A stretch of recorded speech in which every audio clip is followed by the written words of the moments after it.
अद्य बुधवासरः अथवा सौम्यवासरः मार्गशीर्ष कृष्ण त्रयोदशी दिनांक 21 डिसेंबर 2022 चरक शारीर अध्याय 8।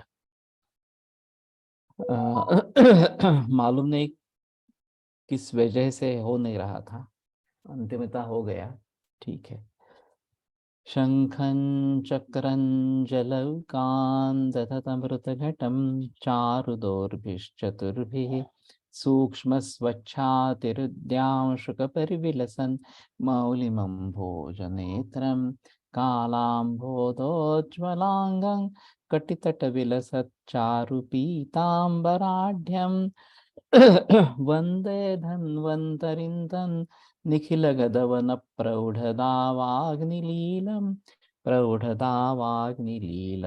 ब्रह्मणो हि समारब्धा मात्रेयाद्येषु पूजिताम् अस्मदाचार्यपर्यन्तां वन्दे गुरुपरम्पराम् आयुर्वेदरतं वन्दे माधवाख्यं महागुरुम् आयुर्वेदामृतं सर्वं शिष्येभ्यो यः प्रदत्तवान् द्रष्टा ज्ञानी दृष्टकर्मा कृतकर्मा तथैव च अध्यापकोऽभिषक्श्रेष्ठो महान् संशोधकस्तथा गुणैरेतैः समुदितैः यत्कार्यं प्रतनोति सः समृद्ध्यर्थमिकार्यस्य वयं नु प्रयतामहे सरस्वत्यै नमो यस्याः प्रसादात् पुण्यकर्मभिः बुद्धिदर्पणसङ्क्रान्तं जगदध्यक्षमीक्षते आत्रेयं प्रथमं वन्दे आयुर्वेदजगद्गुरुम् आयुर्वेदामृतं सर्वं गृहीत्वा हि सुरेश्वरात् अग्निवेशादिकेभ्यो यत् प्रयच्छत् मुनिसत्तमः प्रथमं तन्त्रकर्तारम् अग्निवेशं नमाम्यहम्।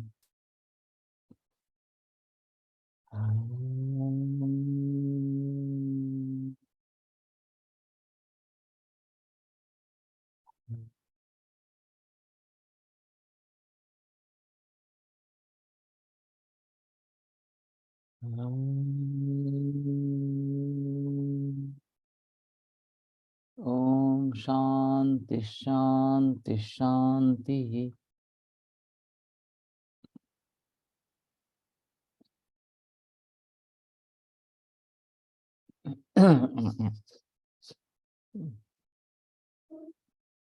तस्यास्तु खलो यो व्याधिरूपतत्तुत्पद्यते स कृचर असाध्यो भवति असाध्यो वा।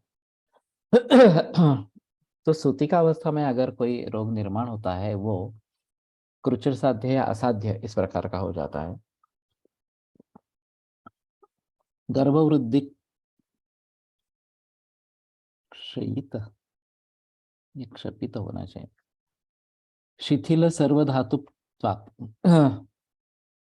तो गर्भवृद्धि के कारण क्षयित और शिथिल सभी प्रकार के धातु होने के कारण प्रवाहन वेदन क्लेदन रक्त निस्सृति विशेष शून्य शरीरत्वाच्च और प्रवाहन करना वेदना क्लेदन रक्त निस्सृति और विशेष शून्य शरीरत्वाच्च इतना बड़ा गर्भ शरीर से निकल गया है तो शून्य शरीरत्व ये भी एक बात होती है। तस्मात् ताम यथोक्तेन विधिना उपाचरेत, और इसलिए जो विधि बताया है उसी से उसका उपचार करें। भौतिक जीवनीय ब्रूहणीय मधुर वातहर सिद्धैः अभ्यंग उत्साधन परिषेक अवगाहन अन्नपान विधि भी विशेषतश्च उपचरे। तो भौतिक विशेषतः पृथ्वी महाभूत प्रधान इस प्रकार के जीवनीय ब्रूहणीय मधुर वातहर सिद्ध इस प्रकार से अभ्यंग उत्सादन परिषेक अवगाह अन्नपान विधि भी विशेषतश्च उपचरे, इससे उपचार करें। विशेषतः ही शून्य शरीरा स्त्रियाः प्रजाता भवन्ति।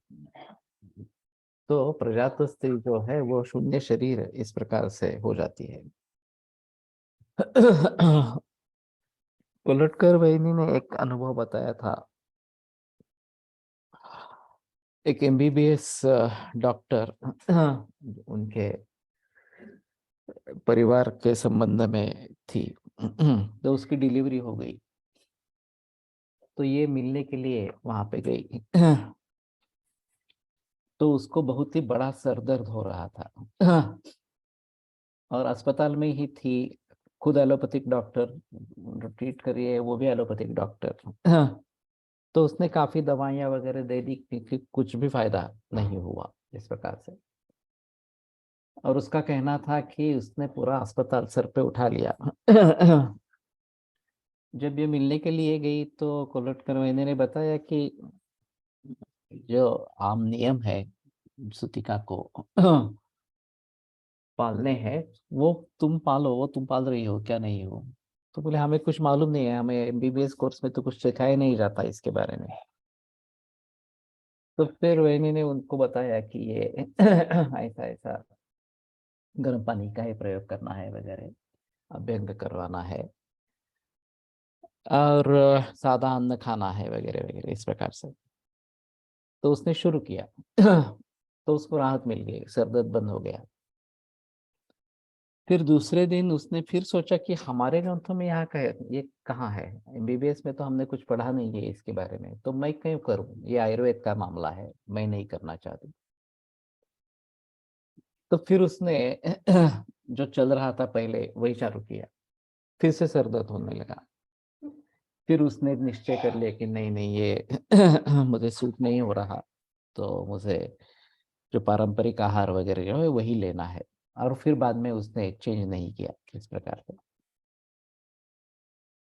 और उसका कहना था कि मेरी सहेलियां हैं एमबीबीएस डॉक्टर्स, घर जाते साथ वक्त आइसक्रीम खा के चली गई है, जो कि पूरा निषिद्ध है इस प्रकार का शीत सेवन। फिर भी उनको कुछ तकलीफ नहीं हुई है, मुझे ये तकलीफ क्यों होगी इस प्रकार से। भौतिक द्रव्य असा उल्लेख प्रथमच वाचनात आला, डायरेक्ट उल्लेख पीछे भी एक बार हो गया है मेरे ख्याल में। याद नहीं है अभी। लेकिन गर्भिणी का परिचर्या के बारे में भी भौतिक जीवनीय ब्रुवणीय इस प्रकार का आया था। भौतिक असा पहिल्यांदा उल्लेख आला। ये मुझे लगता है कि गर्भिणी परिचर्या में ये था इस प्रकार से। तो कहने का तात्पर्य अर्थ ये है कि एमबीबीएस के करिकुलम में क्या है, ये एक बड़ी अजीब इस प्रकार की स्थिति है।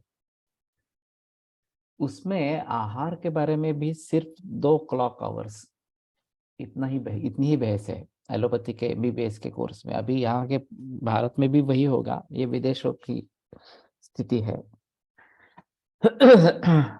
जर्मनी में था, तब सेकंड एमबीबीएस के बाद जो छुट्टी होती है 1 महीने की, उसमें ये चाइनीज वालों ने एक्यूपंक्चर और एक्यूप्रेशर के कोर्स लगाए थे।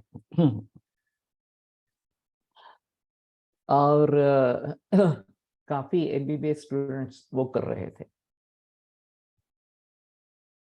तो एक इंटीग्रेशन के जरिए आयुर्वेद में कम से कम क्या है, ये इस प्रकार से अगर हम इंट्रोड्यूस कर सकते हैं कहीं भी इस प्रकार से, तो शायद कुछ बात बनेगी। कितने लोग इसके लिए तैयार होंगे ये भी मालूम नहीं है एमबीबीएस वाले। और वैसे देखा जाए तो बीएमएस वालों को भी ये सिखाना जरूरी है अभी, एमबीबीएस की बात छोड़ो। बीएमएस होकर जो पूरी एलोपैथी की प्रैक्टिस कर रहे हैं, वो पूरी तरीके से भूल गए हैं कि आयुर्वेद एक प्रैक्टिकल साइंस है। साइंस है ये बात, और प्रैक्टिकल साइंस है ये दूसरी बात। और पूरा एलोपैथी के बहस में आ गए हैं इस प्रकार से। तो उनके लिए ही सही एक सीएमई कंटिन्यूड मेडिकल एजुकेशन इस प्रकार का कुछ हो सकता है। तो थोड़ी अलग बात इस प्रकार की होगी, और वो खुद के लिए तो आयुर्वेद लेना शुरू करेंगे। अभी परिस्थिति ऐसी है कि हमारे पास मरीज आता है, बीएमएस डॉक्टर्स भी आते हैं। मैं डॉक्टर्स इसलिए कह रहा हूँ क्योंकि वो एलोपैथी कर रहे हैं। और फिर जब हम हिस्ट्री लेते हैं, उनको कुछ निदान बताते हैं और ये सब टालना है, ये करना है, इस प्रकार से बताते हैं। तो जैसे कि पहली बार सुन रहे हैं इस प्रकार से उनकी प्रतिक्रिया होती है। तो ये भी अगर आयुर्वेद से परिचित नहीं है तो उन लोगों की बात तो छोड़ो। और मैं ये मानता हूँ कि जो मेट्रोलॉजी सिस्टम आ गई यहाँ पे और पूरा शिक्षा में परिवर्तन आ गया, पर तभी भारतीय शास्त्र हटाए दिए गए। इसका ये नतीजा है। तो मूल रूप से अगर सुधार होना है तो शाला से लेकर प्राचीन भारतीय शास्त्रों के बारे में जानकारी होना जरूरी इस प्रकार का होगा, और तभी शायद थोड़ा थोड़ा परिवर्तन आने लगेगा। तो ये जो बातें होती है कि उनका विरोध होता है, उनको लगता है कि ये कुछ है ही नहीं इस प्रकार से इसकी दखल अंदाजी देने की कोई जरूरत इस प्रकार की नहीं है। और फिर जब भुगतने की बात आती है तब शायद कुछ लोग जग जाते हैं, अगर किसी आयुर्वेद व्यक्ति से परिचय में आ जाएंगे तो ही ये बात इस प्रकार की हो सकती है। कल ही एक कपल आया था, पति एमडी एलोपैथी, पत्नी भी एमएस, और कैंसर की समस्या है। तो मैंने पूछा कि तुमने बीएमएस कहाँ से किया? बोराड़ी से किया। तो बोराड़ी तो बिल्कुल आयुर्वेद के लिए अनुकूल है ही नहीं इस प्रकार से। फिर भी मैंने कहा कि धुले में नाना जोशी के पास तो जा सकती थी सीखने के लिए इस प्रकार से। फिर बोली नहीं, शादी हो गई, फिर एलोपैथी में ही चल गए। ये पति जो है एलोपैथी का डॉक्टर है, तो वही चलाते रहे, अस्पताल है खुद का इस प्रकार का। तो कहने का तात्पर्य अर्थ ये है कि हम इस प्रकार से आयुर्वेद वाले भी आयुर्वेद को भूल गए हैं। तो एमबीबीएस लोगों से इस प्रकार की अपेक्षा रखना ये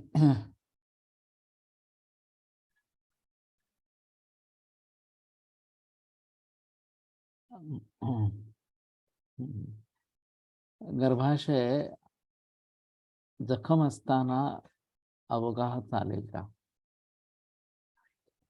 थोड़ा देखना पड़ेगा। अगर पानी घुसता नहीं है अंदर तो मेरे ख्याल में कोई प्रॉब्लम नहीं होनी चाहिए।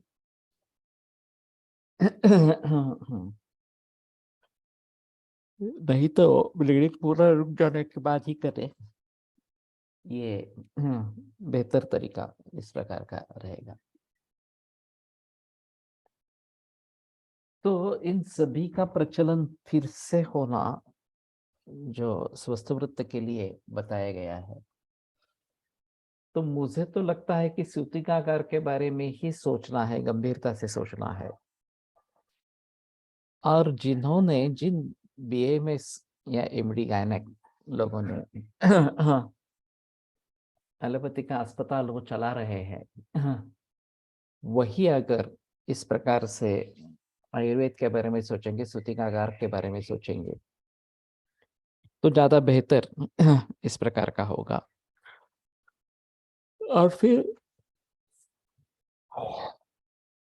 ये सभी जो क्रियाएं हैं वो प्रचलन में ला सकेंगे। अभी फिलहाल इन सभी के बारे में वैद्यों को भी जानकारी नहीं है, या वैद्य भी ज्यादा सजग नहीं है ये सब करने के लिए जो आयुर्वेदिक प्रैक्टिस करने हैं। फिलहाल थोड़ा थोड़ा माहौल बदल रहा है, लेकिन जो प्रसूति का विषय आता है तो फिर एलोपैथी के हाथ में सब चला जाता है। वही चीजें सर्जरी के बारे में भी है, जब सर्जरी की बात आती है तो सब एलोपैथी में चला जाता है। तो इसमें अगर परिवर्तन करना है तो हमें हमारे यहाँ क्या है और उसका प्रचलन कैसे बनाए इसके बारे में सोचना चाहिए इस प्रकार से।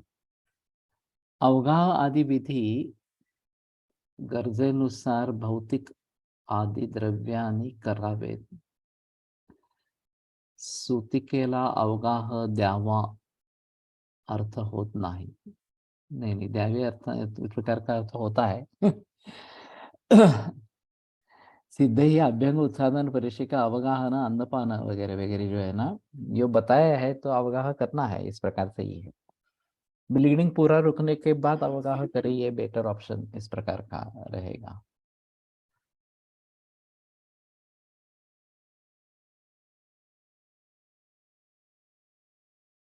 दशमे तो हनि सपुत्रा स्त्री सर्वगंधौषधैः गौरसर्षपलौध्रैश्च स्नाता लघ्व अहत शुचि वस्त्रं परिधाय पवित्र इष्ट लघु विचित्र भूषणवती च संस्पृश्य मंगलानि उचिताम अर्चयित्वा च देवतां शिखिनः शुक्लवाससः अव्यंगांश्च ब्राह्मणान् स्वस्ति वाचयित्वा। अरे बाप रे। तो शुरू से करते हैं। 10वें दिन में सपुत्रा स्त्री, पुत्र के सहित इस प्रकार की स्त्री, सर्वगंधौषधैः गौरसर्षपो लोध्रैश्च स्नाता, तो बच्चे को भी नहाना है और वो उसको भी नहाना है। सर्वगंध औषध, तो ये शायद चंदन से लेकर अगरू वगैरह जो गंध वाले जो द्रव्य है ये।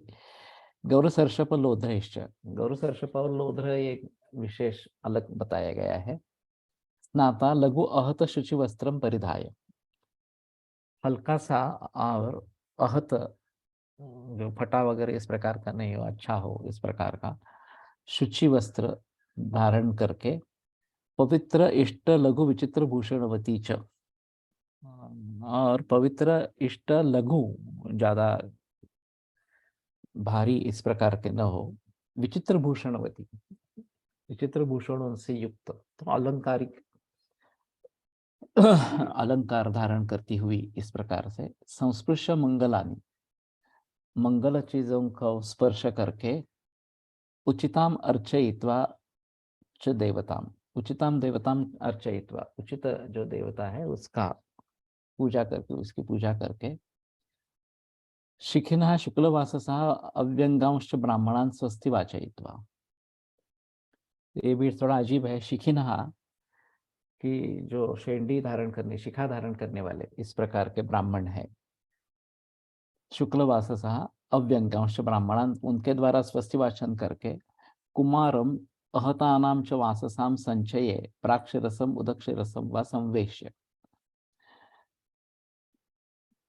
तो अहत इस प्रकार के वस्त्रों के संचय में प्राक्षरसम उदक्षरसम व संवेश्य, पूर्व दिशा में उत्तर दिशा में सर रखते हुए। ये थोड़ा अजीब है। जनरली दक्षिण दिशा में सर रखा जाता है, पूर्व दिशा में तो कोई संदेह की बात नहीं है, लेकिन उत्तर दिशा में सर करने का तो दक्षिण दिशा में पांव हो जाते हैं इस प्रकार से।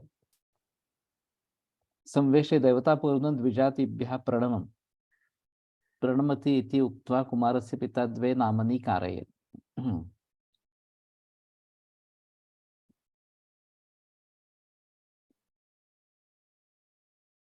देवता पूर्ण द्विजातिभ्यः प्रणमति इति उक्त्वा, ये क्या है प्रणमति इति उक्त्वा? तो पहले देवताओं को नमस्कार करना है, फिर ब्राह्मणों को नमस्कार करना है। और कुमारस्य पिता द्वे नामनि कारयेत् नाक्षत्रिकम नामा नाम अभिप्रायिकंच, तो एक नक्षत्र के अनुसार एक अभिप्रायिक इस प्रकार का नाम रखे। तत्र अभिप्रायिकं घोषवत्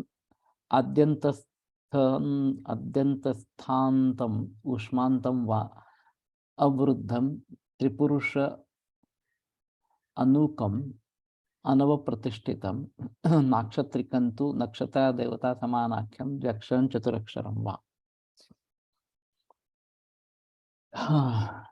तत्र अभिप्रायिकम, तो दो नाम रखने हैं। घोषवत, तो ये सब व्याकरण का मामला है। घोषवत इस प्रकार का। घोषाः वर्ग चतुर्थाः घ झ ढ ध भाः,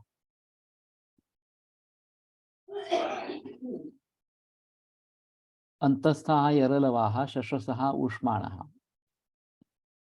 घोषवत आद्यंतस्थ शब्द आद्यंतस्थ अंतम उष्मांतम वा अवरुद्धम। तो शशसह ये अंत में होने हैं उष्मांत इस प्रकार के। घोषवद आद्यंतस्थ, तो ये जो चतुर्थ शब्द है, चतुर्थ वर्ण है, घ झ ढ ध भ, अंतस्थ अलग अलग करेंगे। हाँ ठीक है। घोषवद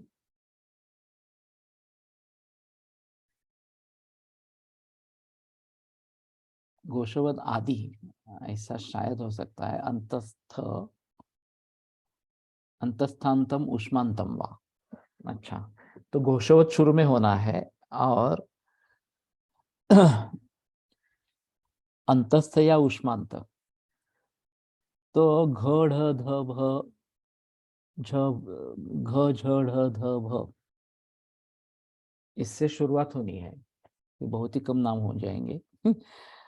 और यर लव या शश सह अंत में होने चाहिए।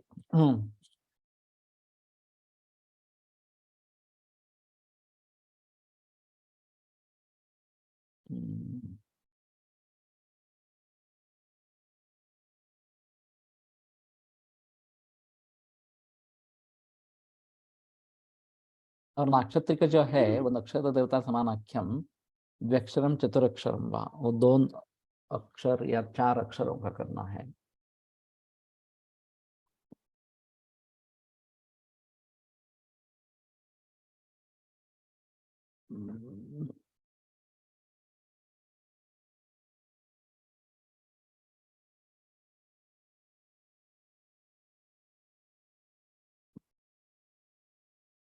भारवी एक है या नावानी काय होणार आहे। इसके पीछे जो लॉजिक है तो हमें समझ लेना काफी मुश्किल है। शुरू में भ और अंत में व, ये इस प्रकार का भारवी, भास ये भी नाम इसी प्रकार का है। ध से शुरू होने वाला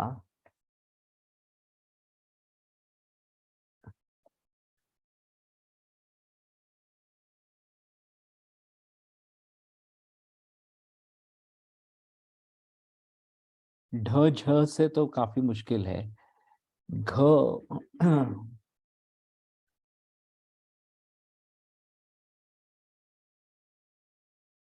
लेकिन इसका का प्रचलन अभी तो है ही नहीं, बिल्कुल ही नहीं है। धनश्री, ठीक है।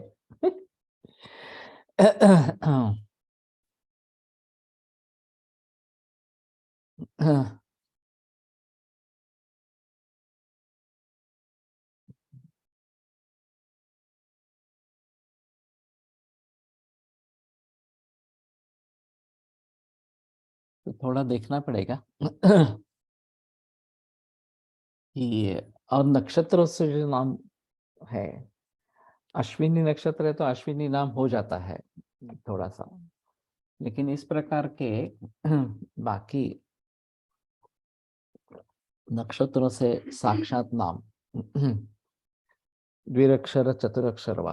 पूर्वा एक है, पूर्वा में भी पूर्वा फाल्गुनी को सिर्फ पूर्वा कहते हैं, पूर्वाषाढ़ा को पूर्वाषाढ़ा पूरा कहते हैं। लेकिन ये सब तो आ, स्त्रीवाचक इस प्रकार के नाम है, नक्षत्रों के जो नाम है वो। हाँ हाँ। नक्षत्र देवता, ये भी बात बता। नक्षत्र देव कोणाचं कशावर आला तर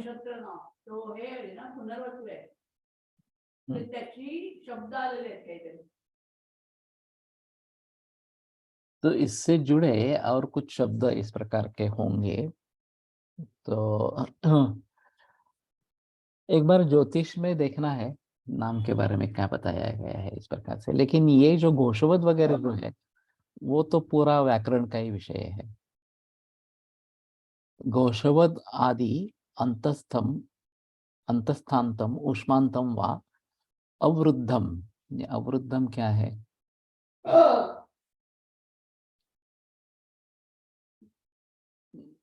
वृद्ध त्रिपु पुरुषांतरम। जनरली ऐसा होता है कि आजोबा पणजोबा इस प्रकार के जो दादा दादी नाना नानी उनके भी माता पिता, उनका नाम रिपीट होता रहता है। तो ये अवृद्ध का ये पाठ अगर लेते हैं नीचे वाला, तो वो होगा इस प्रकार से। त्रिपुरुषानुकम अनवप्रतिष्ठितम। हम्म।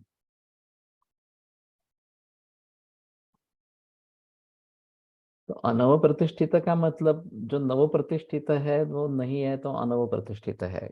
जो प्रतिष्ठित है इस प्रकार से उसी प्रकार का नाम रखे।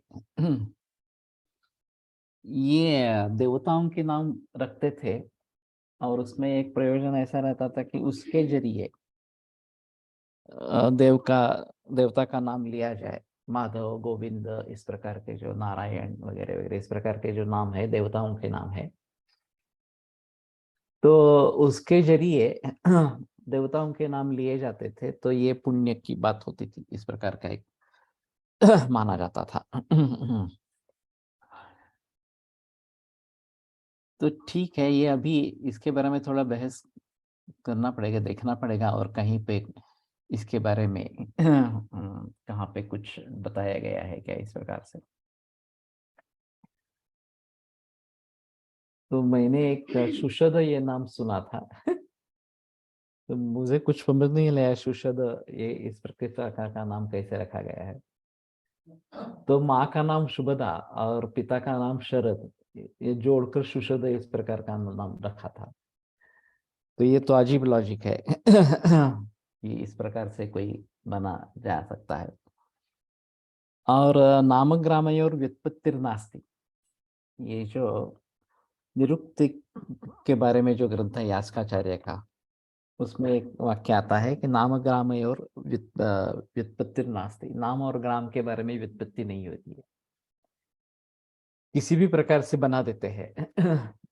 और हम अगर गांवों के नाम देखते हैं, मुलुंड भांडुप विक्रोली कांजूरमार्ग वगैरह वगैरह सब, क्या संबंध है? मुलुंड का, भांडुप का, विक्रोली का, विद्या विहार हम जब समझ सकते हैं, शिव या सायन समझ सकते हैं, लेकिन बहुत सारे नाम ऐसे हैं कि जिसके बारे में कुछ पता ही नहीं चलता, ये नाम कैसे रखे गए हैं, क्या अर्थ क्या है उसका इस प्रकार से। तो व्युत्पत्ति नास्ति, ये अपने अपने तरीके से रखे जाते हैं, इस प्रकार से बताया जाता है। हमने भी जो आयुत निदान और आयुत उपचार ये नाम रखे थे सॉफ्टवेयर के, तो ये हिरवाणी ने ढूंढे थे कोश से, वो शब्द थे कि जोड़े गए इस प्रकार से आयुत इस प्रकार से। और फिर उनका कहना था कि यह हमारा संयोग है, सहयोग है कि नदिया और इसी शहर का, तो उसके जरिए ये नाम रखेंगे इस प्रकार से। ठीक है। तो हर काम के पीछे कुछ लॉजिक होगा ही, ऐसा बताना थोड़ा मुश्किल है, लेकिन नामकरण ये एक अलग इस प्रकार का विधि हो जाता है। वृत्तेच नामकर्मणि कुमारं परीक्षितुम उपक्रमेत आयुषा प्रमाण ज्ञान हेतु हो। एक बार नाम रख लिया तो प्रमाण आयुषा प्रमाण ज्ञान हेतु हो, आयुष के प्रमाण जानने के लिए उसकी परीक्षा आरंभ करें। तत्र इमानि आयुष्मतां कुमाराणां लक्षणानि भवन्ति। तो ये आयुष्मान जो कुमार हैं उनके लक्षण होते हैं। तो यथा एकैकजा मृदवाः अल्पाः स्निग्धाः सुबद्धमूलाः कृष्णाः केशाः प्रशस्यन्ते। तो अलग अलग एकैकजाः मृदवः मृदु इस प्रकार के, अल्प स्निग्ध सुबद्ध मूल कृष्ण केश ये प्रशस्त है। स्थिरा बहला त्वक, स्थिर और बहल इस प्रकार की त्वक। प्रकृत्या अति संपन्नम ईशत प्रमाणातिवृत्तम अनुरूपम आतपत्रोपमं शिरः। तो प्रकृत्या अतिसंपन्नम, तो अतिसंपन्न इस प्रकार का ईशत प्रमाणित वृत्तम, थोड़ा प्रमाण से ज्यादा इस प्रकार का अनुरूपम, फिर अनुरूप आतपत्रोपमं शिरः, और आतपत्र जैसा होता है, छाता जैसा होता है, उस प्रकार से शिर होना चाहिए। व्यूढ़म दृढ़म समम सुश्लिष्ट शंख संधि ऊर्ध्व व्यंजन संपन्नम उपचितम वलिभम अर्धचंद्राकृति ललाटम। बाप रे। जैसे मैं पढ़ रहा, पहली बार पढ़ रहा हूँ, इस प्रकार से मुझे कुछ भी याद नहीं है, पीछे जब पढ़ा था तो इस प्रकार से। तो व्यूढ़ विस्तृत इस प्रकार का, दृढ़ व्यूढ़ रस को वृषस्कंधा शाल प्रांशुर महाभुजा, ये रघुवंश में कालिदास ने लिखा है।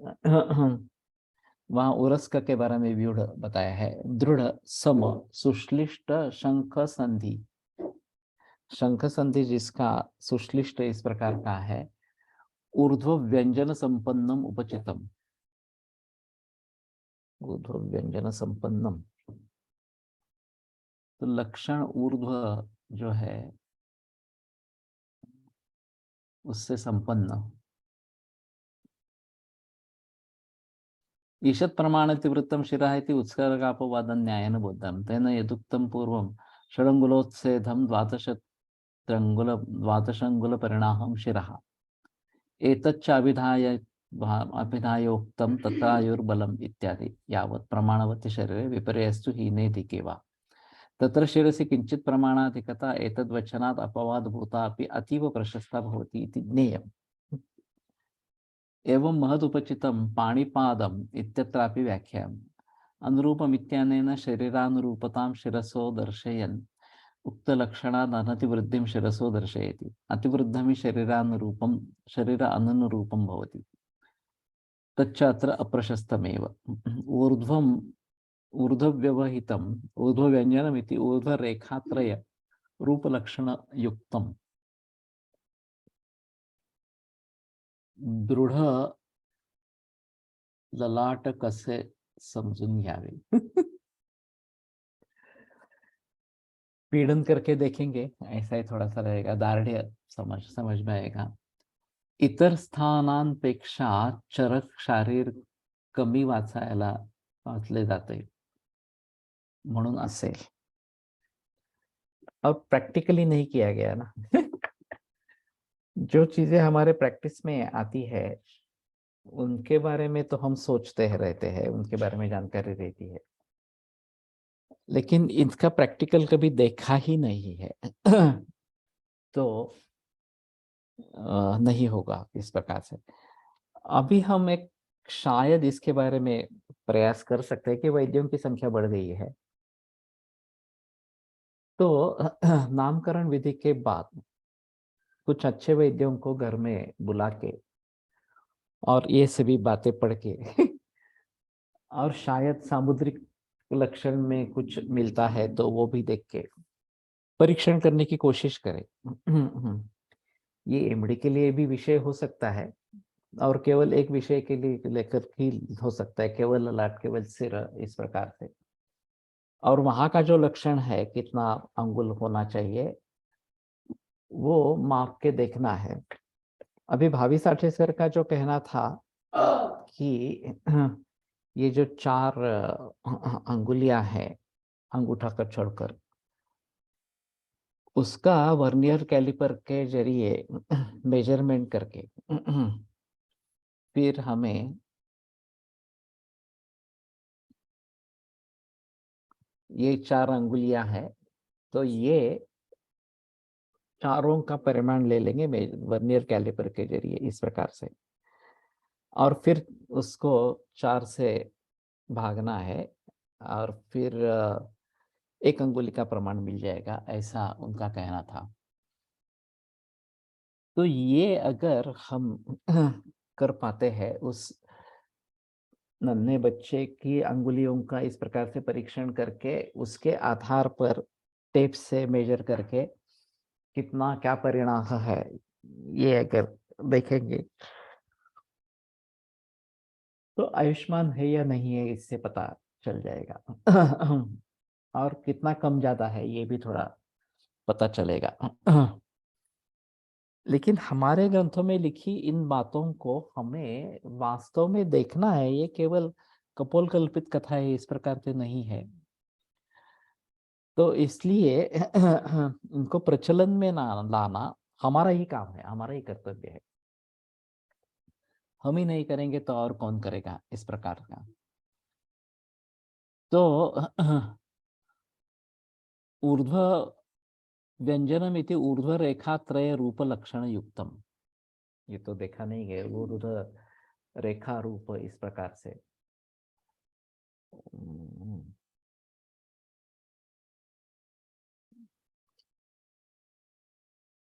अब जब बालक सोया है तभी ये कर सकेंगे, मुझे नहीं लगता कि जागृतावस्था में कुछ करेंगे, कुछ कर पाएंगे इस प्रकार से। लेकिन परीक्षण करके तो देखना चाहिए, ऐसा मुझे भी लगता है अभी। जत्तुकर्णे ही त्रिरेखम ललाट मुक्तम निचेर वृद्धौ इति अनुद्गतौ संतौ अनुक्रम व वृद्धौ। ठीक है। वलिभम अर्धचंद्राकृति ललाटम, तो इसमें वली होनी चाहिए और अर्धचंद्राकृति ललाट होना चाहिए। बहुलौ विपुल समपीठौ समौ नीचैर्वृद्धौ पृष्ठतो अनुभूतौ सुश्लिष्ट कर्णपुत्रकौ।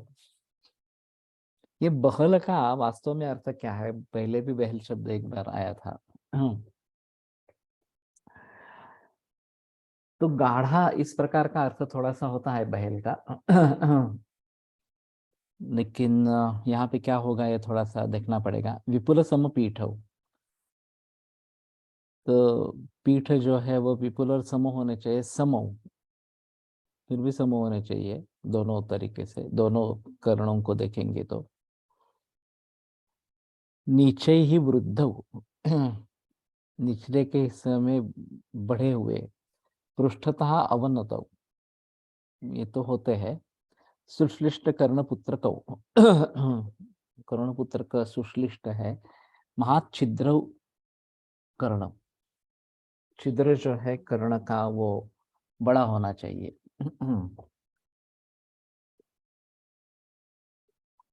अब शायद हम फोटोग्राफ्स निकालेंगे और फिर कंपेयर करेंगे।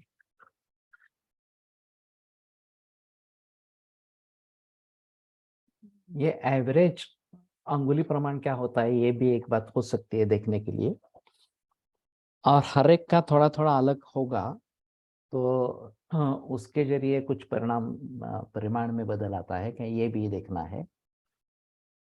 और जब हम सैकड़ों या हजार इस प्रकार के परीक्षण करेंगे, हर अंग का अलग अलग इस प्रकार का, या फिर जूम करके हर अंग के बारे में सोचना है।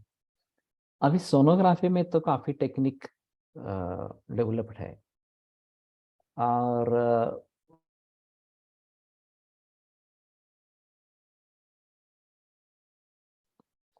फिर भी लोगों का कहना है कि हर एक का तरीका अलग अलग होता है, हर एवरी सोनोलॉजिस्ट का तरीका अलग होता है। और एक बार किसी एक जगह सोनोग्राफी की, दूसरी बार किसी दूसरे जगह की, तो उसमें परिणाम बदल हो सकता है। लेकिन फिर भी इसमें ये अंतर मापने का टेक्निक मौजूद है। तो उसका कर्सर घुमा के सोनोग्राफी का शायद परीक्षण करने की कोशिश करें, तो एक अलग बात इस प्रकार की हो सकती है। और इसके आधार पर अच्छी तरीके से निकलता है क्या ये प्रशस्त शुक्र गुण मध्ये पण बहल आले आहे। हाँ ये है, लेकिन यहाँ पे भी अभी बहल शब्द का प्रयोग था। तो ये सांद्र या घन, गाढ़ा, ये भी एक अर्थ इसमें से होता है। तो मैं समझता हूँ कि अभी ये फोटोग्राफी या फिर ये टेक्निक काफी एडवांस्ड है, और हम किस तरीके से टेक्नोलॉजी को अप्लाई कर सकते हैं ताकि ऑब्जेक्टिविटी आ जाए। जैसे दातार गुरु जी हाथ से यकृत और प्लीहा के उष्णता का मापन करते थे, और हाँ गर्म है इस प्रकार का, उष्ण है ये इस प्रकार का हो जाता था निश्चय। अभी लेजर थर्मामीटर है, छूने की भी जरूरत नहीं है, 1 सेकंड में आपको रिजल्ट मिल जाता है कितना टेम्परेचर है वहां का, इस प्रकार का। तो दातार गुरु जी की ही सिस्टीम को ऑब्जेक्टिविटी में लाने के लिए ये अच्छा तरीका हो सकता है। और यकृत और प्लीहा दोनों तरीके से, या बस्ती जो कहते हैं मूत्राशय, इस प्रकार से वहां पे करना है, या सर में बहुत ज्यादा गर्मी है ये महसूस भी होती है हाथ लगाने पर, तो ये अभी लेजर थर्मामीटर के जरिए हम जरूर माप सकते हैं और ये नोट कर सकेंगे इस प्रकार से। तो कहने का तात्पर्य अर्थ ये है कि टेक्नोलॉजी कहाँ कहाँ पे प्रयोग में ला सकते हैं, ये सोच कर करेंगे तो ज्यादा अच्छा रहेगा। तो एक तो फोटोग्राफ लेना है, जेली प्रमाणे लिपित बहल, नहीं बता सकते। हाँ, उसके लिए ये श्लक्ष्ण या फिर हाँ, लेकिन श्लक्ष्ण जनरली संगमरमर पर, या ये जो फॉर्माइका है उसके बारे में श्लक्ष्ण शब्द का प्रयोग किया जाता है। हम्म, पिच्छिल, पिच्छिल का वर्णन आता है इस प्रकार से, ये जेली जैसे इस प्रकार से। लेकिन फिर भी मुझे ऐसा लगता है कि टेक्नोलॉजी का प्रयोग करेंगे तो शायद कुछ बात बनेगी। और क्या कर सकते हैं, ये फिजिक्स फिजिक्स वालों को पूछेंगे तो वो भी चलेगा। फोटोग्राफी में ये टेक्निक है या नहीं है मुझे मालूम नहीं है। डिजिटल फोटोग्राफी अगर करवाते हैं, अभी तो डिजिटल ही है सभी मामला, तो उसमें अंतर का पता चलता है क्या? कि ये हमने फोटोग्राफ ले लिया और ललाट इतना है, वक्षस इतना है, हाथ इतने लंबे है, ऐसा कुछ पता फोटोग्राफी से सिर्फ चलता है क्या? जब सोनोग्राफी में ये टेक्निक आया है तो ये होना चाहिए, ऐसा नहीं होना, ये होगा नहीं इस प्रकार का। बहल म्हणजे विस्तीर्ण असणे इथे आकाराच्या अनुषंगाने असावे। लेकिन विस्तीर्ण तो है ही, पहले भी बताया गया है। तो विस्तीर्ण नहीं लगता है मुझे।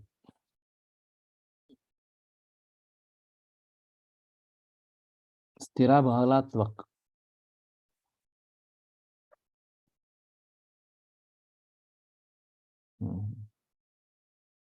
बहल विफल कसम पीठव,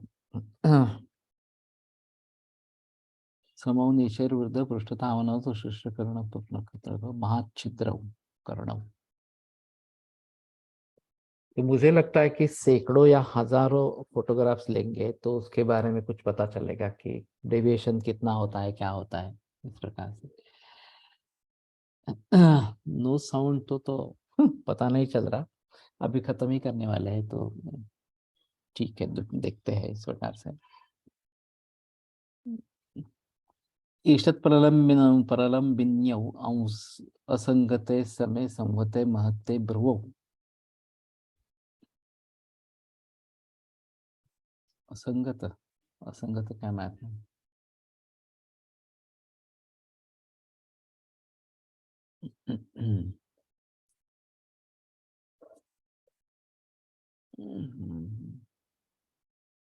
ठीक है। कल इसके बारे में बहस करेंगे रसरत्न समुच्चय। शुक्रवार को अमावस्या होने के जरिए बंद रहेगा, शनिवार को फिर से मिलेंगे। आज रुकते हैं, कल आगे बढ़ेंगे।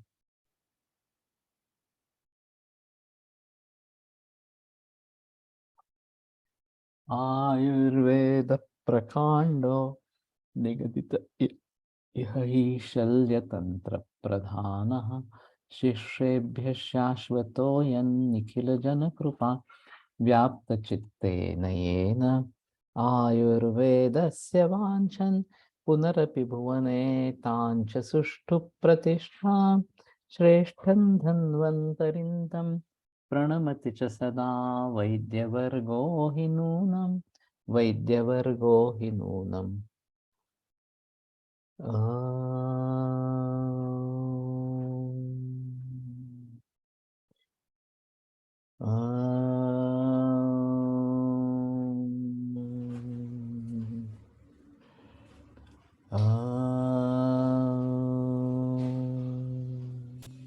ओम शांति शांति शांति।